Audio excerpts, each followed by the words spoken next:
Привет! Меня зовут Людмила, и вы на канале Людмила Шпакова в потоке. Ну что, мои дорогие, давайте сегодня посмотрим, да, что же думал ваш мужчина после последней вашей встречи или разговора. Загадайте, пожалуйста, да, какую-то важную для вас встречу с ним. Или, может быть, это был разговор, да, через расстояние по сети интернет, да, в переписке или по созвону. Загадайте, пожалуйста, эту важную встречу, потому что именно по ней мы будем делать с вами сигнификацию. Соответственно, у нас 3 позиции. Выбирайте позицию интуитивно, но после этого обязательно, просто обязательно слушайте описание, да, или сигнификацию. Значит, на сигнификации сегодня я буду рассматривать саму ситуацию этой последней встречи. Да, какой она была для вас? Это была травмирующая встреча, простите. Или это была какая-то воодушевляющая, любовная встреча. То есть сначала мы просигнифицируем саму встречу, что происходило, что было, из чего она состоит. И дальше мы уже с вами будем смотреть, что же думал после этой встречи или разговора, да, ваш мужчина. И вот после его мысли, после того, что он там думал, да, после этого, мы с вами возьмем совет для вас, как вам реагировать или что вам делать, как вам действовать в сложившейся ситуации. Итак, двоечки, троечки идут у нас в ожидании. Начинаем с единичек. Что было? Какая-то внезапность.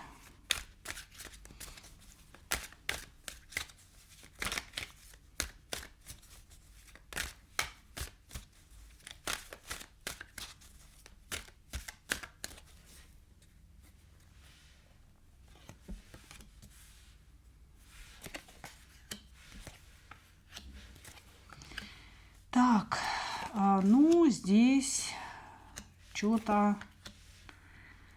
началось, как говорится, за здравие, да, закончилось за упокой.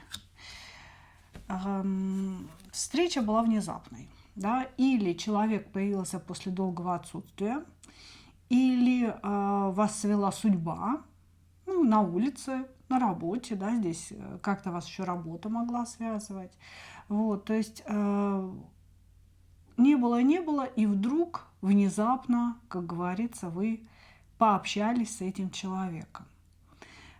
Здесь даже говорится о том, что или этот человек молчал целенаправленно как-то после предыдущей ссоры, ну, тут от него идут энергии, да, то есть как бы какого-то молчания, замирания, ухода от выяснения отношений и так далее. Тут, скорее всего, что после долгого молчания вдруг вы побеседовали, поговорили. Значит, мужчина в неком разговоре, скорее всего, говорил о любви, да, карта влюбленные. Что это такое? Это болезненные отношения, когда все очень сложно. Это когда тянет, но невозможно сделать четкий выбор. Это когда отношения приносят и боль, да, то есть не просто радость и желание что-то строить, а есть такие препятствия, да, которые приносят боль, препятствия, которые, к сожалению, не получается преодолеть. И вот здесь вот между вами с мужчиной шел об этом разговор. Да? Он скорее говорил о том, что у него есть чувства к вам, но эти чувства сложно реализуемые, поэтому в принципе, да, ну, вам решать, начинать или не начинать что-то снова. Вот, был такой разговор, начался он с каких-то любовных признаний, но причем это не были любовные признания в открытую. Мужчина, возможно, не сказал, что он вас любит. Мужчина говорил: сама догадайся, какие у меня к тебе чувства, ты же знаешь, какие у меня к тебе чувства, ты же знаешь, что ты для меня значишь. Знаете, это такой уход от определенности, это уход от конкретности. Дальше, знаете, происходит следующее. Вы сами себе придумываете, что это все значит, а он говорит, что это все придумали через время, да, удобная позиция для мужчины. Вот он здесь вел себя таким образом, значит, типа я люблю, но ничего не скажу, догадайся сама, а потом сама возьми за это ответственность. И пытался вас как-то завоевать, понимаете? То есть здесь были какие-то жезловые такие разговоры в плане того, что или помнишь, как нам было хорошо вместе в постели, или нам будет хорошо с тобой в постели, я тебе обещаю, да, ты такая классная, я такой весь умелый из себя. Вот, то есть мужчина здесь как-то пытался, знаете, презентовать себя в сексуальном смысле. Может быть, намекал, рассказывал о том, что вас ждет в постели с ним. Ну, вот как-то так здесь было. Вот. Но закончилось все очень печально на самом деле. То есть ваша встреча началась с любовных каких-то объяснений, с того, что вы зарыли топор войны, который между вами был отрыт ранее. Мужчина попытался вас завоевать, вовлечь в какую-то эротическую беседу, и что-то пошло здесь не так. Вот буквально вы его могли обозвать дураком-дебилом, сказать, что хотел по-легкому здесь как бы секс халявный срубить. Ну, это я немножко грубовато говорю, да, но в принципе как есть. И вы поругались. Вы поругались, нельзя сказать, что вы сказали друг другу какие-то грубости. Но, скорее всего, вы могли бросить трубку, хлопнуть дверью. Да, здесь вот от мужчины идет энергия пробивания вас, причем она вся про секс, она вся про какое-то такое, давай побыстрее там уже, переставай обижаться, да, забудем все, пойдем в постель. Вот. А вы обиделись на такое его поведение. Типа, ты что, девочку здесь нашел себе, да, как бы на побегушках? Это я с чего это вдруг с тобой тут в постель побегу? То есть вы вот как-то так себя правильно совершенно, девчонки, повели, да, выстроили границы. Смотрю, что у меня бирюлечка висит криво. Вот, значит, он ведь действительно хотел очень легко и быстро протащить вас в сексуальную тему. Если это общение на расстоянии, то может быть какие-то разговоры сексуальные для его подпитки, да, фантазий определенных. Вот. Если это встреча лично глаза в глаза, то, господи, где здесь ближайшая гостиница, давай по-быстрому побежали, что-нибудь сделаем, да. Какая-то такая история. Вот какая-то такая история. Плюс-минус. Вас очень много, вы должны понимать, да. Значит, началось все с некого примирения после молчания и ссоры. Мужчина вел себя явно, открыто выражал намерение затащить вас куда-то в постельку. Вот. Вы оскорбились, отвергли его. И, ну, вроде как все замолчали. Да, вроде как никто там друг другу лица-то не бил, но все замолчали. Хорошо. Давайте. Его мысли после этой встречи. Его мысли после этой встречи.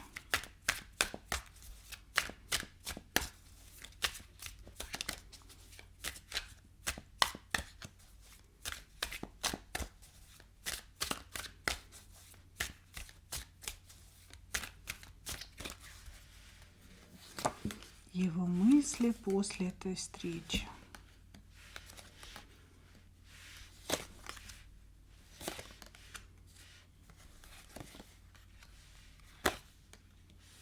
Угу.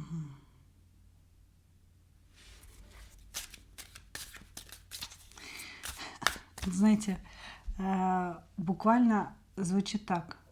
А куда же делась ее любовь? Какое-то странное ощущение, что этот мужчина был уверен в том, что вы от него без ума. Что стоит ему вернуться, стоит ему сделать какое-то предложение, подняться в гостиницу наверх куда-нибудь там, или уединиться в машине на сиденьях, что вы сразу почему-то вот прям как-то побежите. Понимаете? Он был уверен в этом. значит, вы своим поведением его очень ошарашили и разочаровали. Разочаровали не в вас, а в его обаянии. Он такой: чё за фигня? Что вообще? Чё? Она же меня хотела, она же за мной бежала и платочком махала. Это я здесь супер любовник, супер крутой. Это я здесь вообще как бы балом-то командую. Что за фигня произошла? Понимаете? То есть вы мужчину огорошили. Огорошили тем, что вы не пошли у него на поводу. Вы не пошли, даже если у вас есть эмоции в его сторону, да, вы ему показали свои границы, вы показали свое достоинство. Понимаете, в чем проблема? Этот мужчина не готов оценить ваше достоинство. У него очень низменные какие-то, знаете, потребности, да, или низменные потребности к вам, или низменные потребности вообще в целом к женщине. Вот. Но он не оценил вашего поступка, ваших принципов, а только разозлился. Вот. Что он думал? Он думал вот об этом, о том, что он вам был нужен больше, чем вы ему, и какого фига вы так себя повели. Дальше он думал о неком расстоянии и о том, что когда он куда-то уедет и опять замолчит, наверное, да, вы соскучитесь. И вот, типа, она, вы знаете, это вот с этой позиции рассматривается. Хорошо. Ах ж ты, стервозина.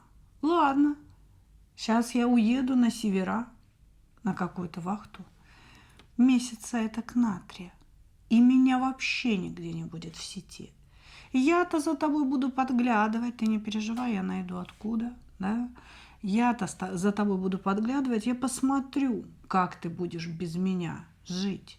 Значит, я тебя помещу в состояние вакуума, чтобы ты поняла, засранка такая, что нельзя мне отказывать. Чтобы ты поняла, как мне было неприятно вот это вот все слышать, чего ты там позволила себе сказать. Вот, значит, и мужчина здесь построил какой-то план такой, знаете, типа мести, который должен с его точки зрения, этот план должен вас научить не отказывать ему, научить быть более покладистой, покорной, вообще вести себя по-другому. Вот так вот. Вот такие мысли были сбугорадены. Тут много тонкостей. Сейчас я спрошу, о чем это туз кубков. Ну, тут на самом деле мужчина очень сильно зависит от вас. Я бы сказала, что на том уровне, да, на котором он может любить вообще, в принципе, он влюблен. Просто здесь мужчина хочет быть главным во что бы то ни стало. Он хочет быть, понимаете, ведущим в ваших отношениях, контролировать вас, продавливать вашу волю. И поэтому он вот эти все свои чувства, да, он как-то превращает в злость. Очень странно, понимаете, как будто бы он перерабатывает эту влюбленность. Чем больше я влюблен, тем больше я зол на нее. Я ее научу, я сейчас ей тут объясню, да, как жить. Вот. Ну, он пытается вас воспитывать. Здесь будет уход в игнор, здесь будет какое-то такое, знаете, если вы появитесь, холодное поведение из разряда «я занят, не пиши мне». Вот. И человек здесь собирается куда-то уехать далеко, дабы вы соскучились и, значит, признали свою вину. Вот. Хорошо, совет. Давайте совет для вас возьмем. Совет ваш: выходите из зависимости от этого человека. Не нужно думать, что дело в вас. Этот мужчина постоянно как будто бы, знаете, создает у вас такую мысль о том, что вы в чем-то виноваты, что вы неправильно себя ведете, что вы то слишком навязчивая, то слишком холодная. Короче говоря, он навязывает вам определенную точку зрения, которая не является правдой. Ваша задача освободиться от этих пут, перестать работать над собой. Все, что он там вам говорил, ты там толстая, похудей, глупая, научись, да, там каждому свое было, у каждой свое было. Значит, не надо этого ничего делать, с вами все хорошо. Это он от вас зависим. Просто здесь человек, привык ублажать свое эго. Но это не значит, что вы должны ублажать его эго и менять себя в угоду чьим-то интересам. Не надо себя менять. Вам нужно освободиться от этих отношений, потому что итог ваших отношений – десятка мечей. То есть они все равно закончатся плохо. Просто в десятке мечей всегда больно. Человек в десятке мечей убит. Да? То есть он убит 1000 мечей, которые воткнуты в него другими людьми, им самим. Как правило, им самим даже, понимаете? И вот чтобы вы не оказались в этой десятке мечей, может там оказаться он или вы, да? Чтобы вы там не оказались, вам лучше научиться освободиться от этих отношений прямо сейчас. И пусть он злится, и пусть он придет в это состояние лучше, чем вы. Потому что если вы сдадите свои позиции, да, начнете просить, возвращать и так далее, то сделаете то, что он ждет от вас, то он займет позицию победителя и будет вести вас к этой десяточке мечей, да, радуясь, потирая ладошеньки свои. Вот как-то так. Благодарю единички. Двигаемся дальше.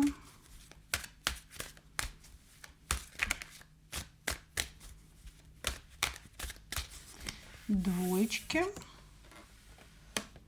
Что между вами произошло? Какая встреча?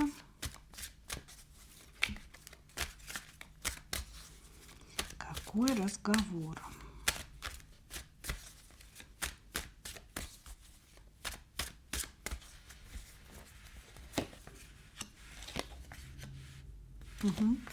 Переписка. Здесь была какая-то переписка, разговор по переписке, где вы не поняли прикола. Не поняли прикола. Почему? Потому что мужчина то делал какие-то страстные шаги к вам. Например, писал: «Боже, как я рад тебя слышать. Боже мой, там я так соскучился». То есть он показывал какие-то страстные намерения, да, в вашу сторону. То переставал брать ответственность за свои слова, уходил куда-то, может быть, даже от экрана телефона, уходил в какую-то несознанку. Очень странное поведение мужчины было. То к вам, значит, на всех парах, то как будто бы даже не отвечает. Знаете, вот буквально вы ему пишете 10 сообщений подряд, а его нет. Он-то вышел из чата. Или сидит в чате, но ничего не отвечает. Вот, как будто бы вот шло ощущение: ты что, тупишь? Да, то есть вот такая ситуация. Вот. Значит, и вот весь разговор это было какое-то такое странное перетягивание непонятно чего. Вроде как мужчина хотел с вами взаимоотношения. Вроде он испытывает страсть, делал какие-то комплименты, говорил о своих мечтах, о своем дьяволе, о своем притяжении т.д. и т.п. С другой стороны, он говорил о своем разочаровании жизнью, простите, разочаровании жизнью, из разряда: я ничего не чувствую, я пустой, вообще я не знаю, зачем мне жить, нет никакого смысла, и вася-тряся. И поэтому у вас остались очень двойственные воспоминания об этом разговоре, да, вы так и не поняли. Вы вообще любимые, вы желанные или что вообще, или для чего он был? Вот, то есть этот мужчина, он что от вас хотел? Потому что когда человек говорит, что я испытываю притяжение к тебе, очень хочу тебя увидеть, вы, естественно, чувствуете от него какие-то эмоции. И он тут же сверху накладывает следующий слой. А я вообще ничего не чувствую, у меня нет никаких эмоций, я пуст. Так, а что ты только что говорил? хочется спросить, да? Ну, я думаю, что у вас остались очень какие-то двойственные воспоминания об этом разговоре. И сложилось впечатление, что человек пытался провести какие-то манипуляции. То есть, что вообще все, что происходило, это манипуляции вами. Только пока еще непонятно, зачем, почему и для каких целей. Как-то так. Хорошо. Ну, ни ссоры не вижу, ни какой-то любовной любви не вижу. У вас двойственные ощущения были. Именно непонятно, я любимая женщина или все-таки не очень я любимая женщина. Давайте посмотрим.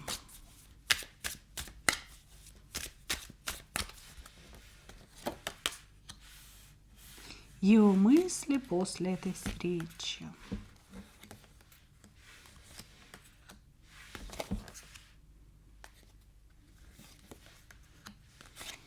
Мысли после встречи. Угу.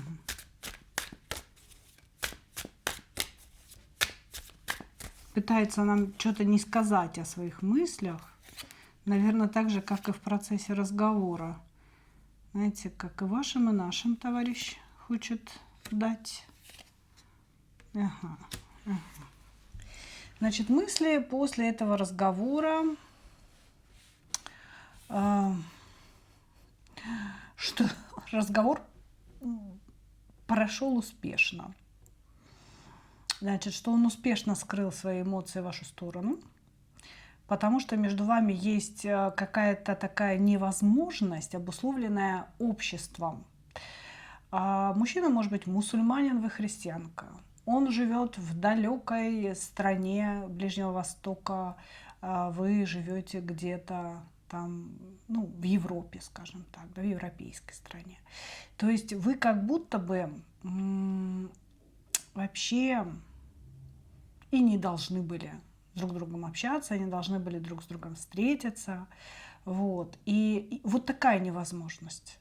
Или, может быть, вы знаете, он, допустим, такой ортодоксальный мусульманин, где в семьях женятся только на мусульманах, да, на мусульманках, простите, и вы ему недозволительны. Вот здесь вот какие-то такие вещи присутствуют. Значит, и он думал, что вот в этом как беседе, разговоре, да, он успешно скрыл свои истинные намерения в вашу сторону. Вот такой вот человек, да, недалекого ума, скажем так, скрыл он, да. Значит, ну, на самом деле, конечно, он думал о своей страсти, о том, что он давно уже фантазирует о вас, ему без вас очень тоскливо, очень тянет к вам, хотя он очень чувствует вашу разность. Он говорит, мы с ней совершенно разные, я вообще не понимаю, что меня к ней тянет. Вообще эта история не имеет никакого развития. То есть у нашей с ней истории развития быть не может, в принципе. Но меня-то к ней тянет, Человек считает вас очень красивой, человек считает вас очень сексуальной, испытывает к вам такие, знаете, колоссальные импульсы мужские, настоящие такие, знаете, вот прям, блин. Эх, как бы я ее связал, на коня положил и куда-то там увез ее, пещеру или юрту или чего там, глиняную избу. Не знаю почему, у меня такие образы в нашем современном мире, но смысл, короче говоря, такой, что человек испытывает к вам эмоции, это эмоции страсти. Да? Здесь про любовь мы не говорим. Это страсть, это притяжение, это желание, чтобы вы были им заинтересованы. При этом он понимает, что он как бы хуже, чем вы. Ему нечего вам предложить, от слова совсем. То есть вы такая вся классная, красивая, крутая, может быть, самодостаточная, да, а он какой-то не пойми кто. Ну вот как-то так он себя видит. И поэтому, типа, мне остается о ней лишь мечтать. И вот он вот эти вот все свои мечты и потуги, да, страстного характера в разговоре, как он считает, умело скрывал. Поэтому здесь, скорее всего, было вот это прыгание из пустого в порожнее. То эмоции начинают из него вылазить, то он себе говорит: эй, алло, алло, держим себя в руках, да, как прячемся, ну, уходим по одному. Вот. И он по-настоящему прятался. Тут, по сути, да, дело все в невозможности быть вместе и в том, что вы такая вся красивая, сочная, прекрасная женщина, а он себя чувствует таким ничтожеством при ничтожеством рядом с вами. Вот. Поэтому все так произошло.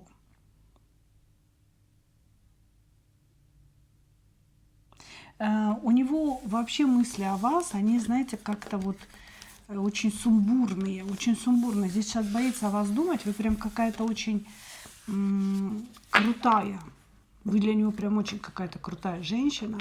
И он боится думать о вас, он боится погружаться, потому что он видит, уже вот какая-то зависимость произошла, блин, мне нельзя. А все-таки вот его как будто бы, знаете, дьявол под попу подпинывает к вам. Вот такое идет ощущение. Ну вот он думал, что он умело скрыл свои чувства к вам, вообще все круто, повелся как настоящий мужик. Ну, как-то так. Давайте совет возьмем вам, что делать.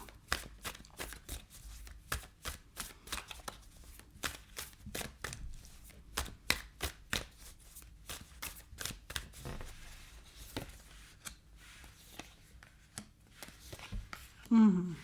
У вас здесь муж есть, да?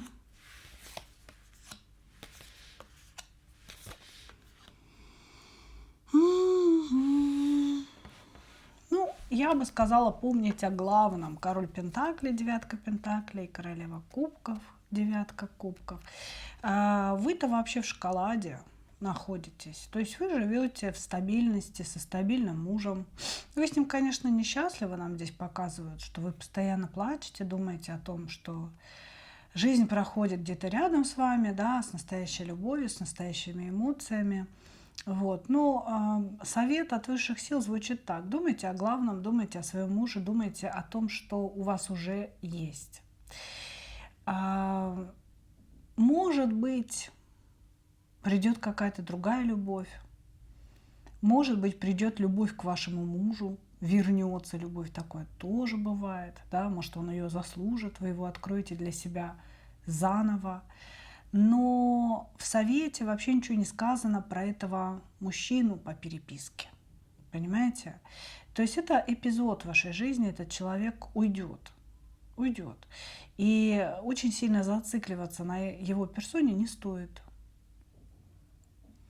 Здесь вам говорят, думайте о главном и пытайтесь удержать то главное, что есть в вашей жизни. И по девятке кубков и девятке пентаклей у вас здесь главного дофигаса и маленькая тележка сверху. Понимаете?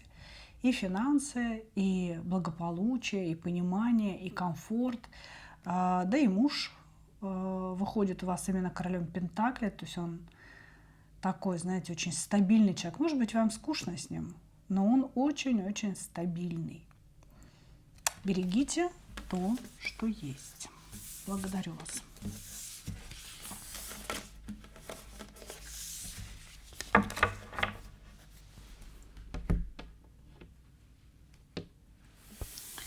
Двигаемся дальше.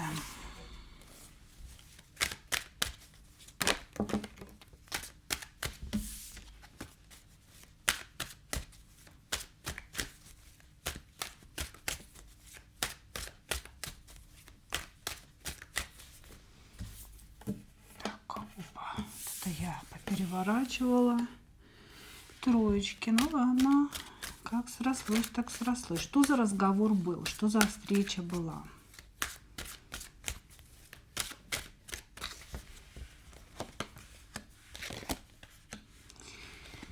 Ссора была, попытка навязать вам свою волю была.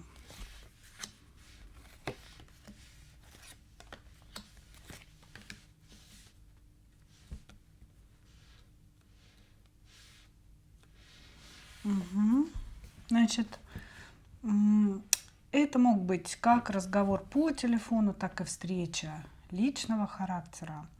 Но здесь мужчина, конечно, пытался продавливать ситуацию и что-то вас заставить сделать.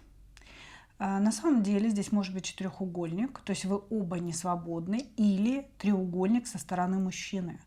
Мужчина здесь не свободен 100%, потому что вы выходите тайной женщиной для него.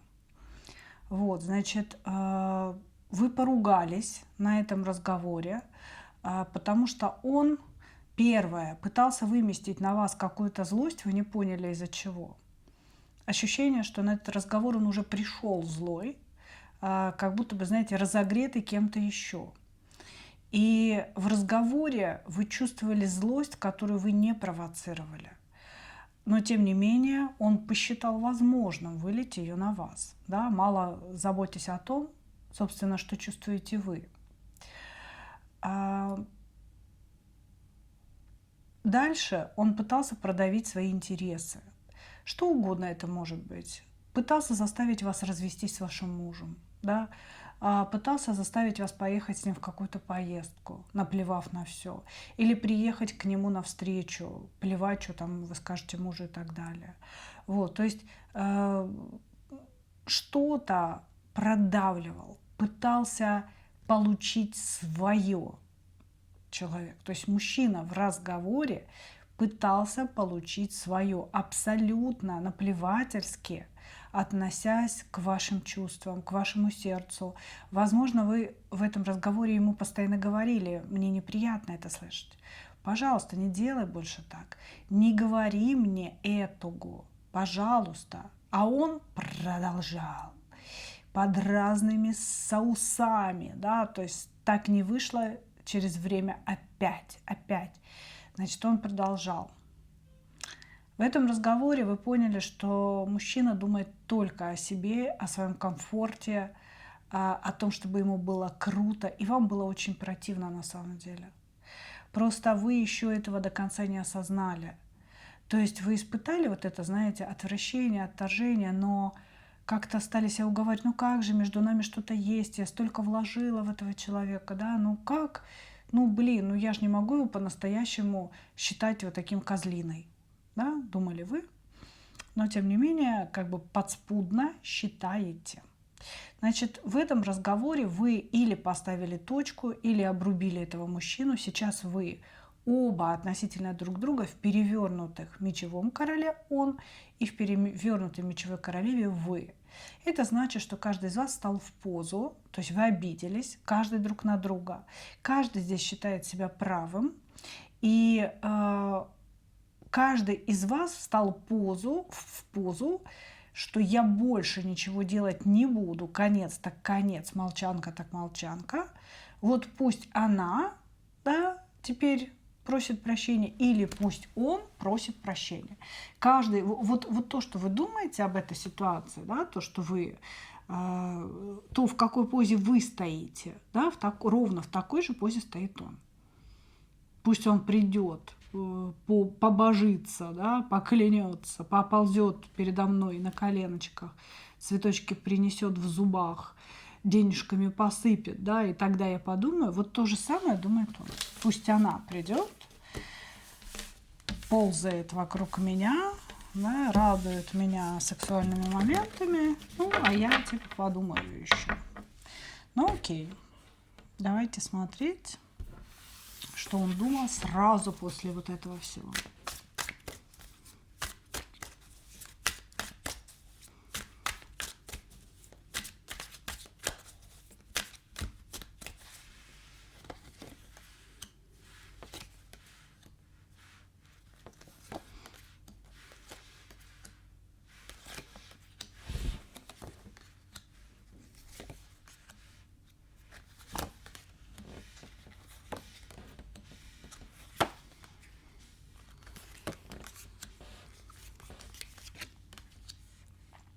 Короче,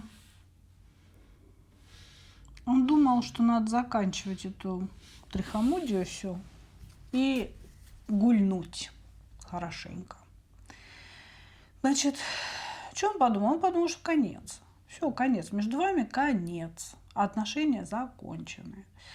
Они пришли к какому-то обнулению из-за вас. Он такой, типа, она такая, там, что-то строит из себя постоянно, накидывает на себя пуху. Из-за нее, из-за ее гонора, из-за ее высокомерия, из-за ее там, неспособности быть девочкой настоящей, кончено все. Подумал он. Также он подумал, что нечего тут страдать, потому что у него есть какой-то женский ассортимент. Причем это очень похоже на конкретно женщин легкого поведения, которым платят. Потому что он прям сразу после вашего разговора решил, что так, все, надо пойти расслабиться. Вот именно расслабиться, знаете, в баньку, на массажик какой-то такой эротический. Надо расслабиться с какой-то женщиной, которая не имеет лица, личности, ничего, да, которая все сделает, а я просто деньги заплачу. Вот как-то так он отреагировал на ваш разговор, да. Безусловно, ваш разговор его задел. То есть то, что произошло, этого человека травмировало. Но он привык избегать анализа, продумывания, потому что это слишком больно. И поэтому он убегает сразу вот в какие-то такие, знаете, гульки. В гульки, шмульки убегает он. И в этот раз он тоже туда же и побежал.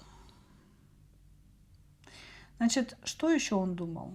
Думал о том, что бессмысленно с вами бороться, что да, конечно, возникнет тоска, но я ее преодолею, ничего страшного, и не такое бывало, и не с такими, значит, справлялись, и так далее, и тому подобное. Но здесь все мысли были о том, что надо с себя быстрее снять напряжение.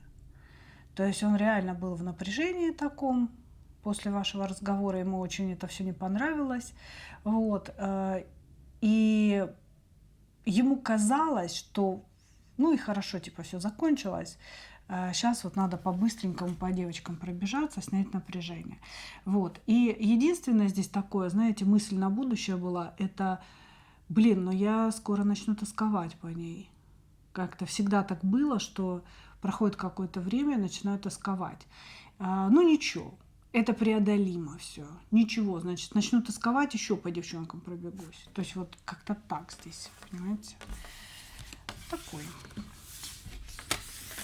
Здесь мужчина очень-очень гулящий, считающий, что его свобода прежде всего, что как бы вообще это его жизнь, и он как хочет, так живет, и плевал он здесь вообще на все какие-то условности. Хорошо. Посмотрим, что дальше.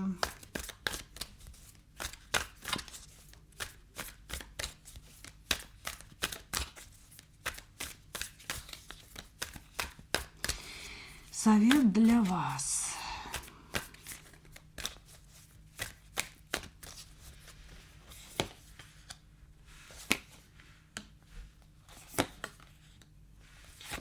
Молчите. Здесь ваша жизнь кажется вам очень скучной, пресной, поэтому вы, собственно, наверное, и кидаетесь из пустого в порожнее. Но здесь вам говорят относительно этого мужчины конкретно, да, то есть молчите, не проявляйтесь, как бы вам не было больно, то есть у вас может быть больше эмоций к нему, да, и захочется решить все, захочется договорить. У вас еще такое, знаете, выходит ощущение недоговоренности. Я не договорила, да, это называется в психологии как раз-таки незакрытый гештальт. Когда мы не поставили точку, мы не сказали ему все, что думали, да, все, что у нас на сердце. И это мучает порою сильнее, чем настоящее чувство. Да, вот хочется человеку договорить, высказать, какая он козлина, и как вообще вам с ним было плохо, и вообще вы не понимаете, что вы в нем были, что вы в нем нашли, да, и вы не смогли этого сделать до конца, что-то вот был прерван какой-то разговор, да, и все, и вас-то начинает будоражить, мучить, как будто бы вы чувствуете, вот, что а, вы унижены, да, тем, что не смогли дать человеку полноценный отпор или отомстить ему за какие-то слова. У вас здесь какое-то ощущение недоговоренности. Но совет: молчите, не начинайте все снова. Этот человек приходил в вашу жизнь для того, чтобы зажечь вашу звезду, для того, чтобы вы почувствовали рождение творческой себя, человека, который может создавать. Этот мужчина пришел в вашу жизнь не для страсти, не для любви. Он включил какой-то механизм внутри вас, который превращает ваши мечты в реальное, созданное искусство. Я бы сказала так. Поэтому молчите, не действуйте. Здесь тоже в конце десятка мечей, восьмерка мечей, которые говорят о том, что этот человек вас ограничивает. Этот человек забирает вашу энергию, и все равно все закончится хреново. Он уйдет из вашей жизни по десятке мечей. Уйдет, его не будет. Так, как говорится, нечего сейчас разменивать свою энергию, вот эту звездную, творческую, на вот таких персонажей. Он пошел по проституткам, так туда ему и дорога. Мои дорогие, цените себя. Не принимайте его назад. Тут настолько, вот прям карты вас уговаривают, такое ощущение, что вы сейчас помолчите, да, и через время он начнет так пробивать ваши какие-то границы, ты еще здесь, ты еще на крючке, или ты уже куда-то там улепетнула. Молчите здесь в полном смысле, да, не проявляйтесь, и когда он напишет, не отвечайте на телефон, на сообщения, на звонки. Все, как бы умерла, так умерла, все, точечка. Потому что дальше здесь будет хуже. Дальше здесь будет хуже. Он как будто связывает вас, связывает какими-то путами. Подумайте о себе и о том, в чем состоит ваша звезда, в чем состоит эта энергия прекрасная, которую нужно развивать. Ну что, мои дорогие, вот такой получился сегодняшний разбор. Я благодарю вас за ваше внимание. И, как обычно, хочу вам пожелать только одного: встретить свою настоящую любовь и не потерять в ней себя. Ну а мы увидимся с вами в следующих видео. Пока-пока.